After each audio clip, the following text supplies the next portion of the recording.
Yes, he can be over the top. Yes, he can be crazy, but he can also be very reserved and extremely proficient and compelling as an actor. So let's talk about 10 of his best films. Let me know what your top 10 Nick Cage movies are in the comments below, and let me know what you think of my list. And please subscribe to this channel if you're a movie geek just like me and you love obsessing over movies. Number 10 is Raising Arizona by the Coen brothers. Nick Cage and Holly Hunter kidnap a baby.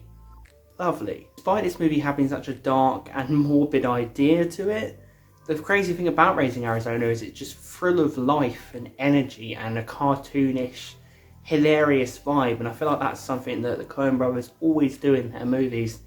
Kind of the idea of their movies always seems like, to me, adults are overgrown children and it's all about adults getting into mischief, but that mischief is always, it's got like a dark, really serious kind of crime to it, but it's kind of dipped in this crazy, quirky blender of madness and jokes. And Nicolas Cage fits right in. You know, if you want to have an over-the-top Nick Cage performance, this is the perfect film to do it in.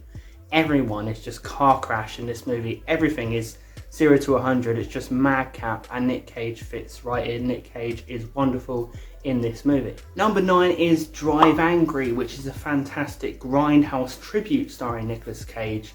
And it's basically a supernatural, crazy, evil entity versus Nicolas Cage in this movie. And Nicolas Cage really does put his stamp on the action genre in this role. You know, he'd done action movies before, but it was Drive Angry and movies like Ghost Rider which made Nick Cage stand tall among the action heroes. It's so bizarre with Nick Cage because you think of what he's done. Comedies, thrillers, dramas, romance. You don't think of him as an action hero, but now you do, because he's just as badass as every other action hero. And if that doesn't tell you Nick Cage's got versatility, nothing else will. There's a real seediness. It really does try and step into that really dirty nature of kind of 70s and early 80s movies, you know, crime movies and gangster and action movies.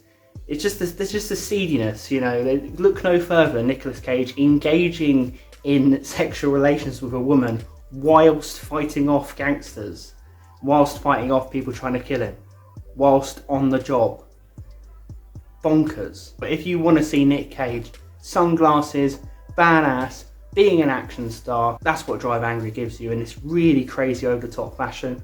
And you know what? There is some kind of levity to the film. I do think that Nicolas Cage and Amber Heard's characters, who's this woman he meets along the way, there's kind of a tender relationship between them and they kind of give each other some purpose. So that's kind of a sweet, you know, side to the film. But ultimately it is a crazy, bonkers, wild ride and I love it. I think it's, you know, I think it's wonderful. I think it's one of Nick Cage's best action movies. Number 8 on the list is Mandy, one of Nick Cage's recent movies, which made a lot of noise and captured a lot of attention, and I can completely see why. It's basically Nicolas Cage and his wife encounter this crazy cult who kidnap his wife, and Nick Cage goes for revenge. I am surprised this sort of movie came out today, I really am, because it's a real tribute back to trippy, slow-paced, dark, measured, violent, old-style supernatural horror movies. That's what it is. And it's so slow and measured, I'm baffled it came out today. Because when we have filmmakers like Martin Scorsese unable to get The Irishman in the cinema and he has to go entirely for Netflix, I'm surprised we're even making this stuff. But I'm really, really glad that it did get made. And Nick Cage going in there and taking on this crazy cult. You know, there's so much memorable imagery in this. Cage with the face covered in blood, taking names. The scene of the cult leader going back and forth with Cage's wife, you know, trying to intimidate her, and she starts laughing manically because she's so traumatized. I'm just surprised how crazy kind of dark this gets. And, you know, in a sense you could call it over the top because it's so mental, but it's not played like that. It's played very serious. Nick Cage has some incredible emotional moments in the film because he has to deal with what this cult has put him through. And, you know, there's moments where Cage is screaming and upset, but it doesn't come across as over the top because it seems like an actual reaction a human being would have to experiencing all this craziness. Number 7 is Brian De Palma's Snake Eyes. Nick Cage plays a police detective in this who goes to a boxing match and basically experiences an attempted assassination, and he has to work out what has happened. Now, this is a great performance by Cage, full of charisma and style. It's also full of stress and tension as he tries to work out what's happened. I like seeing Cage in this sort of role, and as a policeman who does it his own way, but kind of realises he's in over his head and just so stressful working out this crazy crime. I think it's a really effective thriller, and it's directed by Brian De Palma, who's just one of the most genius directors of all time. And I feel like we take it for granted, this movie. It's a gripping thriller, it really, really is. And it, you know, hooks you and never lets you go. And Brian De Palma's the master of that. One of the most textbook examples of a Brian De Palma thriller you can get, and sometimes that's what you want to watch. You want to watch Brian De Palma do a thriller. It doesn't have to be innovative or breaking new ground, it can just be him doing what he does best. It's a film all about different perspectives on the same event, and I find that fascinating. How a crime scene, you know, different people involved are all going to have their different perceptions, their different experience of the crime. And I think De Palma really tries to have that kind of all-encompassing pressure of the crime taking over every character. I think Snake Eyes is a flamboyant, stylish, great to look at, good time. And you know what? People say that a lot of the stuff that happens in this is very obvious. I don't agree. I think that the kind of twists in this did surprise me. And I just enjoy it. I think it's Nick Cage at his most charismatic. It's the 90s period where he was just all over the place. He was everywhere you looked in movies. So it's great to see Nick Cage, you know, on top. And number 6, we are almost in the top 5 Nick Cage movies. This is, you know, hard to put outside the top 5, but there are 5 others I do prefer. But this is an absolutely stunning film. It's Leaving Las Vegas. Talking of Cage at his height, he won an Oscar for this, Best Actor. Leaving Las Vegas, don't watch it if you just come out of a depressing period in your life. Just warning you on that. Cage basically plays a guy who has given up hope, who drives to Las Vegas to drink himself to death, and he meets a struggling prostitute, played by Elizabeth Shue, and they fall in love.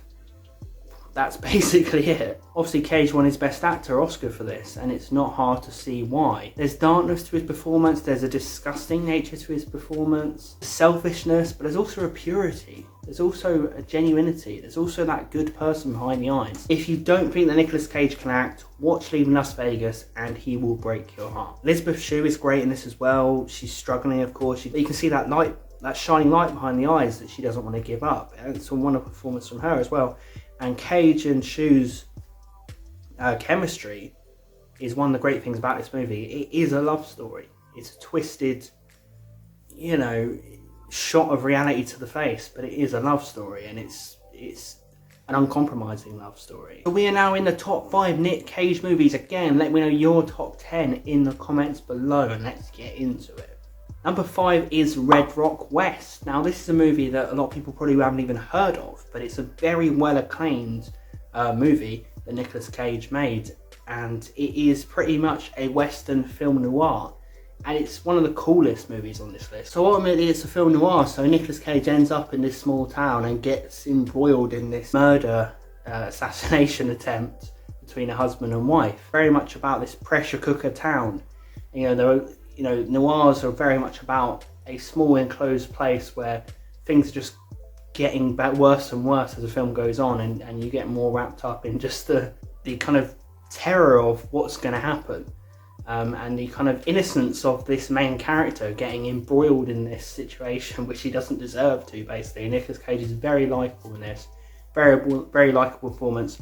You know, and I'm a sucker for these sort of small movies, I really am. Very much a film about the corruption of money in this, because again, money is at the root of it, and you know, again, it's just an idea that eventually in this sort of scenario, no one wins in the end. I just love the enclosed claustrophobia of this small town where nothing Cage does is right. He's always stepping his foot into something bad. He's always on the run. He's always being chased. He's always having to hide. You know, it's all through his point of view, and you completely and utterly at every point just like, get out, get out, get out. Don't let them fool you. Number 4 is John Woo's Face Off. Nicolas Cage pretty much exploded after this film, and one of his most iconic hits, and one of the most iconic action films of modern times. An FBI agent played by John Travolta is chasing a terrorist played by Nicolas Cage. Nicolas Cage playing the villain in this one.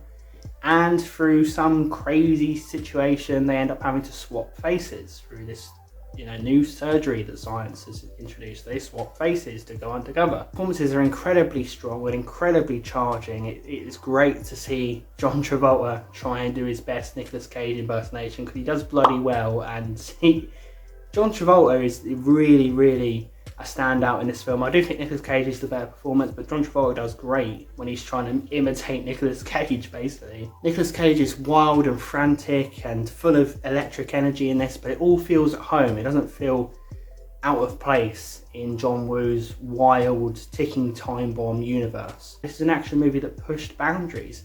This is an action movie that was very influential. This is one of his first action movies. This was him playing a villain.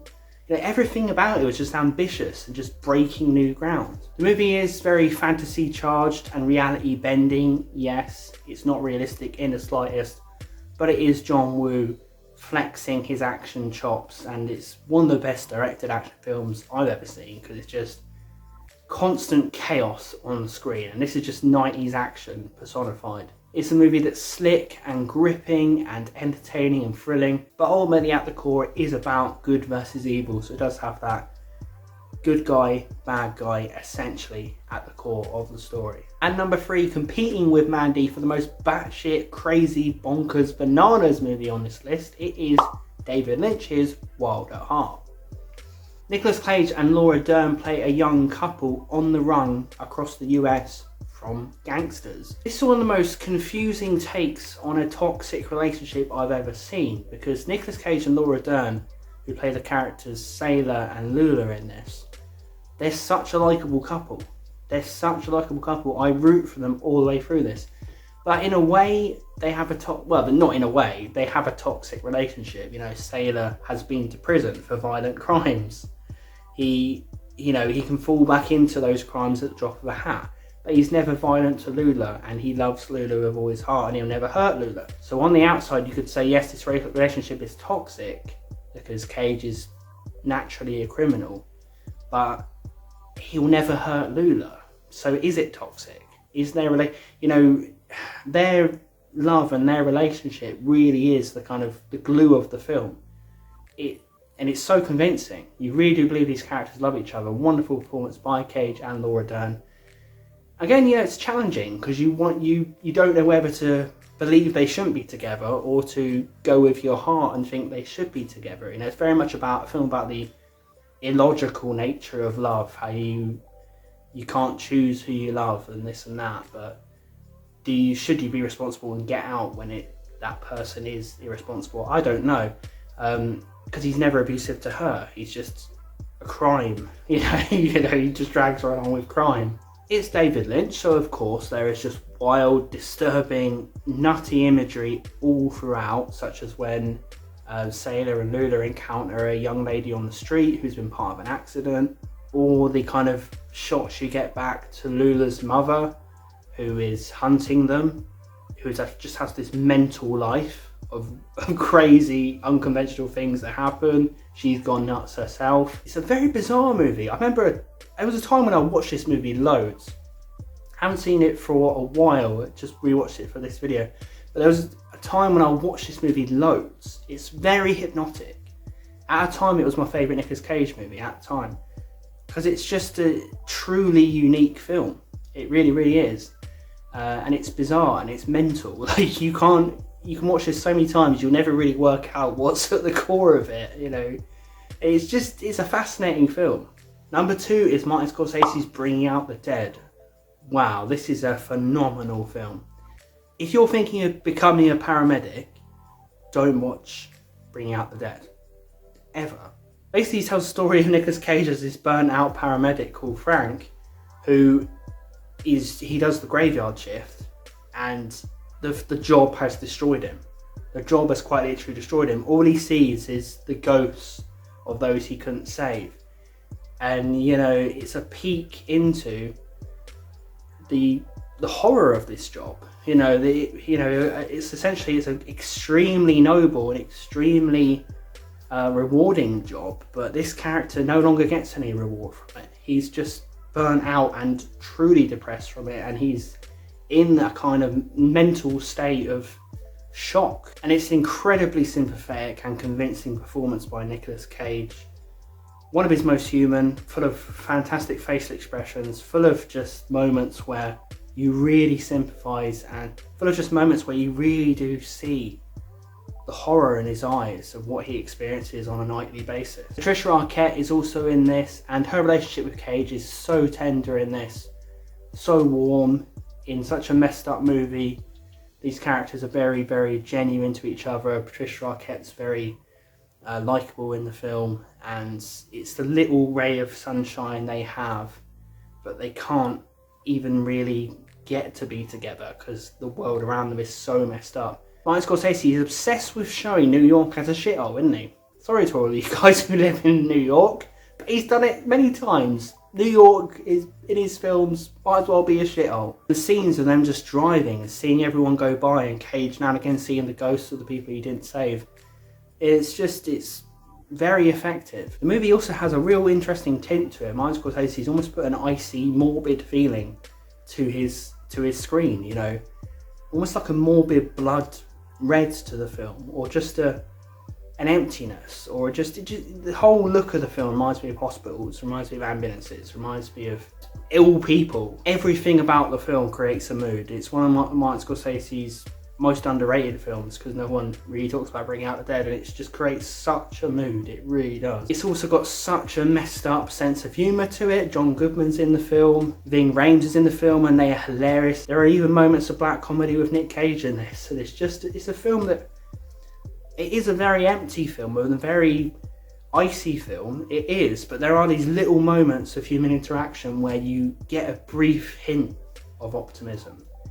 And I didn't leave the film feeling depressed, but a lot of the film is just uncompromising, very uncompromising, but with a sense of black comedy to it. So kind of poking your finger and just laughing at the most things you shouldn't laugh at, really. It's a harrowing film, it's a raw film, it's an intense film, and I really recommend it. Bringing Out the Dead kind of got a bit forgotten, but I think it's the second best Nicolas Cage movie. And number one, my favourite Nicolas Cage movie, what is yours? It is Adaptation. This is the career high for Nicolas Cage, guys. This is his best movie and his best performance. So Cage plays two people in this. He plays Charlie and Donald. They are both twins. And Charlie is a screenwriter, Donald is a screenwriter, and Charlie is trying to adapt a book about flowers, and that's basically the whole movie. Just him trying to deal with that stress of creating the screenplay. I really do think other actors would struggle with this because he makes Charlie and Donald extremely distinct from each other. And never at any point do you feel like it's Nicolas Cage on screen twice. You feel like it's two different people, and you also feel like they're brothers, and you get sucked into their relationship. There are themes in this of self-expectation, the pressure you put on yourself, depression, anxiety, film about writing. Literally the whole film is about writing.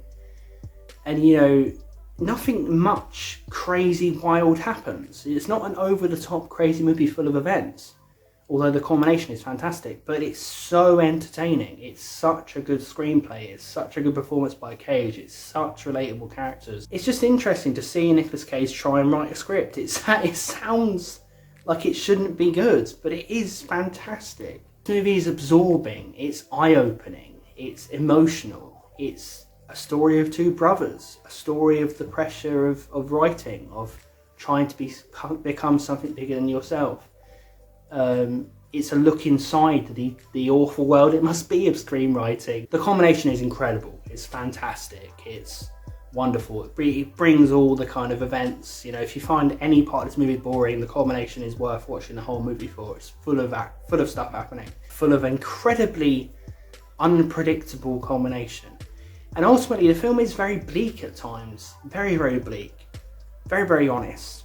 But in the end, it's optimistic. In the end, I went away from this film with a smile on my face. I really did. And It just gives you that little hint of optimism at the end, and I love that. Very honest film, very dark, very bleak, very uncompromising, but it does have a smile on its face at the end. So there you have it, guys. That is my top 10 Nicolas Cage movies. What an actor. We take him for granted at times. I think lots of actors today, they can act, but they don't have charisma. They don't have bravery. They don't have ambition. And Nicolas Cage has all of that. Yes, he has some clunkers. Yes, he has some insane performances, but usually he stumbled into them through his own fearlessness. Thanks for watching, everyone. Please consider subscribing to this channel if you are a movie geek just like me, and let's obsess over movies together. I will see you guys next time. Let me know your favourite Nick Cage movies. See you soon.